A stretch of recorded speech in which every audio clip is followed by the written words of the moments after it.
Je suis membre de l'équipe Les Clés de l'avenir qui réalise le film intitulé L'intelligence artificielle appliquée dans l'agriculture en partenariat avec le département mathématiques et informatique de l'université Sine Saloum El Hadj Ibrahima Niass.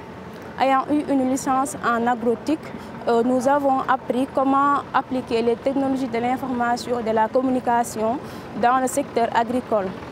C'est la raison pour laquelle nous sommes intéressés aux problèmes que font face les agriculteurs, parmi lesquels nous avons la détection des maladies des plantes. C'est dans ce cadre que nous avons créé une application qui permet de détecter les différentes maladies des plantes et aussi une plateforme web qui donne la culture adéquate par rapport aux paramètres climatiques comme la température, la pluviométrie, l'humidité de l'air, etc.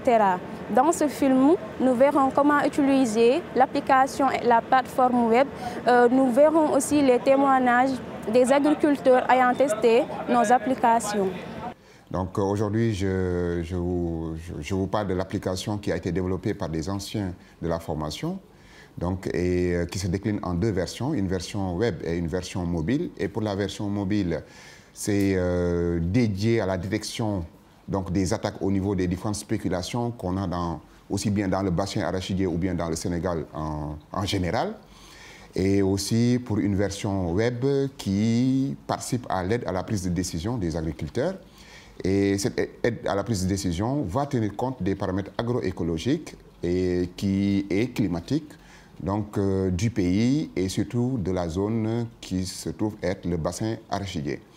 Et nous aussi, on est très intéressés par cette application. Ça a été toujours un questionnement permanent parce que dans cette zone, il se trouve que la plupart des cultures maraîchères ne fonctionnent plus à cause du changement climatique et à cause de diverses attaques dues à des nuisibles qui parfois sont importés ou bien sont dus à, en tout cas, une mutation donc, de certains organismes. Donc dans mon champ, je perdais beaucoup de temps pour pouvoir donc, arroser ou détecter les maladies. Mais donc avec l'éthique au service de l'agriculture, ça va rentabiliser mon temps et donc ça sera donc, un gain de temps pour moi. Et donc ça sera un bond en avant aussi pour l'agroécologie notamment. IA Agro, application intéressante, facile à utiliser, ñun baykat yi.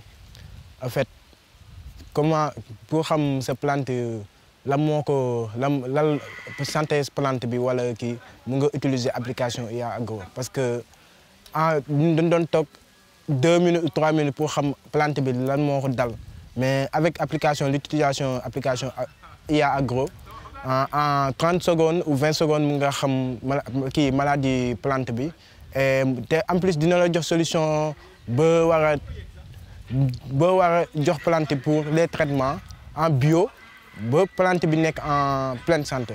Machallah, franchement application bi c'est très intéressant quoi. Waaw comme ni nga gisee kii bi lii mooy maanaam page d'accueil bi. Léegi premièrement bu la neexee nga aller à la prédiction, c'est ce bouton. Une fois qu'on clique ici, il va nous amener ça c'est azote, azote, phosphore, potassium, température, humidité, pH, précipitation. Et léegi damay cliquer ci bouton pour xam ban culture la mais balaa boobu dama naan sama sol ban pH wala culture ban pH wala sol ban azote la am. Léegi booy glisser nii dans 3, 5, 6 en kilogramme. En kilogramme. Léegi su ma yóbboo ba 25 kilogrammes azote.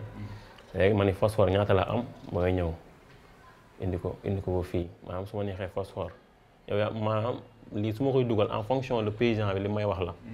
En fonction paysan bi li may wax ak données météorologie yu am léegi yow da nga koy def culture ko di ko wax culture bi nga xam si moom la lii. Léegi maintenant on va aller pour mu gën a waaw humidité du sol waaw pH précipitation millimètre par kii Une fois qu'on a entré tous les paramètres, maintenant on va faire la prédiction de notre culture. Voilà. La culture adaptée à votre terrain est mangue, la mangue.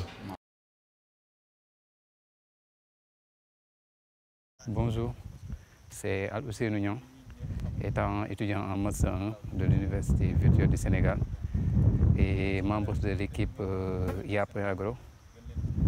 Actuellement, nous travaillons sur notre application intitulée IA.agro qui détecte pour la détection des maladies.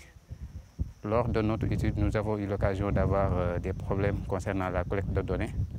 Et du coup, voilà, on est allé sur le terrain, comme vous le voyez, pour faire la collecte des données qui nous permettront de pouvoir créer des modèles d'intelligence artificielle qui vont détecter des maladies. Aussi, nous avons eu des problèmes concernant la connectivité. Du coup, nous avons créé l'application en mode offline pour pouvoir donner la possibilité aux cultivateurs qui se trouvent dans des zones où il n'y a pas la couverture, la connexion Internet, pour qu'ils puissent utiliser l'application.